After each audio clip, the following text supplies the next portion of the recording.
आज सभागृहामध्ये आमदार प्रताप सरनाईक यांनी एक लक्षवेधी आणली होती आणि या लक्षवेधीमध्ये जे ज्येष्ठ नागरिक ज्यांना देवदर्शनाची इच्छा अपेक्षा असते परंतु सगळ्यांनाच काही ते आर्थिकदृष्ट्या परवडत नाही अशा ज्येष्ठांना राज्य सरकारच्या वतीने मुख्यमंत्री तीर्थदर्शन योजना सुरू करावी अशी मागणी होती।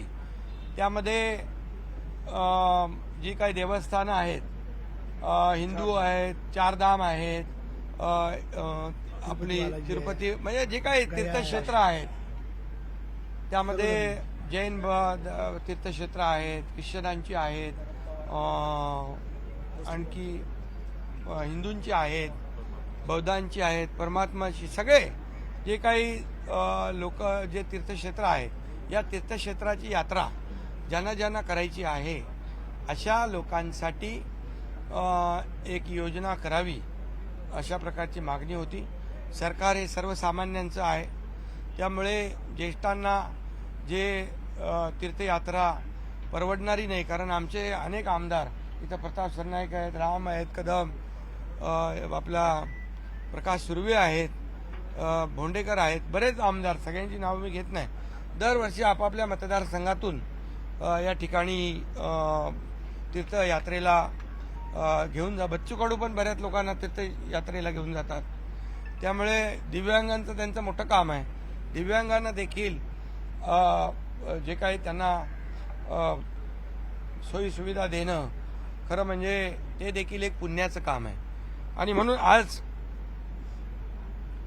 ही मुख्यमंत्री देवदर्शन तीर्थक्षेत्र योजना आज सरकारने सुरू करण्याचा निर्णय घेतलेला आहे। यामध्ये एक धोरण ठरवलं जाईल, त्यांचे ऑनलाईन अर्ज घेतले जातील आणि बाय रोटेशन दरवर्षी एक अमुक एक आकडा 5-10 हजार जे काही ज्येष्ठ नागरिक असतील त्यांना आपण शासनाच्या माध्यमातून हे तीर्थयात्रा त्यांची कशी सुकर होईल आणि त्यांना देवदर्शनाचा लाभ मिळेल। ज्येष्ठ असल्यामुळे काही अडचणी त्यांच्या असतात त्या दूर कशा होतील या सगळ्यासाठी सरकार सकारात्मक आहे। त्यांनी आज सरकारने आम्ही निर्णय तो घेतलेला है। नहीं, ये सब उसमें जैसे देखो हज यात्रा में जाते लोग वैसे जैसे हिंदू है, क्रिश्चियन है, बौद्ध है और जैन है, ईसाई लोग हैं, ये सब है, सिख लोग हैं और इनके जो तीर्थ क्षेत्र है जहाँ जहाँ उनको जाना है ज्येष्ठ नागरिकों को जो उनको सभी को कैपेसिटी नहीं होती है जाने की, आर्थिक जो उनकी अड़चन है इसके वजह से तो सरकार निश्चित रूप से इस मुख्यमंत्री तीर्थ दर्शन योजना को शुरू करेगी और हमारे ऐसे ज्येष्ठ लोग हैं उनकी यात्रा सुकर कराएगी। पवारांनी तुमच्यावरती टीका केली आहे की बुलडोझरने आता तुम्ही जी पबवरती जी कारवाई करताय ते उशिरा सुचलेलं शहाणपणे असं त्यांचं म्हणणं आहे आणि बजेट म्हणजे शब्दांचा फुलोरा म्हटलेला हे बघा, पवार साहेब खूप ज्येष्ठ नेते आहेत आणि पब आणि ड्रग्स याला कधीच ते पाठिंबा देणार नाहीत, कारण तरुण पिढी जी वाया जाती आहे। आज पुण्यामध्ये आपण जे काही पाहिलं तिथून सुरुवात झाली आणि फक्त पुणे नाही, ठाणे नाही, मुंबई नाही, नाशिक नाही तर संपूर्ण राज्यभरामध्ये ड्रगची जिथे जिथे विक्री होते, ड्रगमुळे तरुण आपले त्यांचं आयुष्य बर्बाद होतं, त्यांचा परिवार चिंतित होतो। ती मुलं जी आहेत ते आमच्या मुलांसारखीच आहेत। त्यामुळे सरकार ड्रग विकणाऱ्यांवर, ड्रग ठेवणाऱ्यांवर कठोर कारवाई करण्याची सुरुवात सरकारने केलेली आहे। त्यांची पाळंमुळं खोदून नष्ट करण्याची कारवाई सुरू केलेली आहे। शाळा कॉलेजच्या आजूबाजूला असलेल्या टपऱ्या असतील, दुकानं असतील, हॉटेल असतील, हे सगळं बुलडोझरने उखडून टाकण्याच्या सूचना मी दिलेल्या आहेत आणि जोपर्यंत पूर्ण ड्रग मुक्त महाराष्ट्र होत नाही तोपर्यंत ही कारवाई सुरू राहील. एवढंच मी या प्रसंगी आपल्याला सांगतो. आणि दुसरी गोष्ट कालचा अर्थसंकल्प जो आहे, या अर्थसंकल्पामध्ये आम्ही सर्व तरतूद केलेली आहे. पवार साहेब तर ते अनुभवी नेते आहेत, कारण सरकार कुठली योजना करताना त्याची तजवीज करत असते.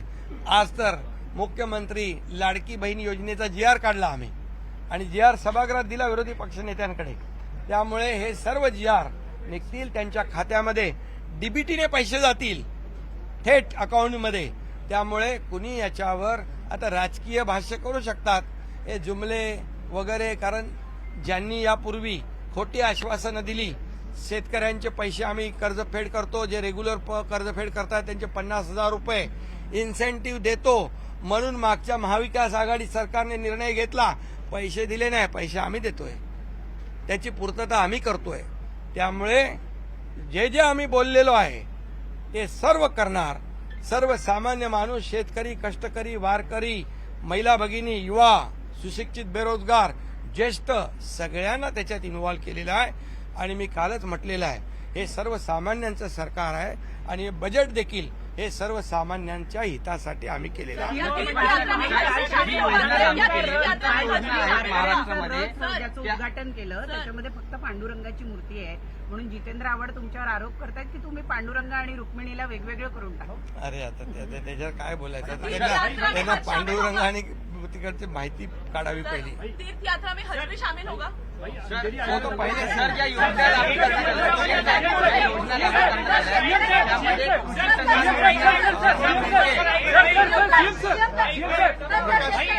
हे प्रकाश चल ना एक मिनिट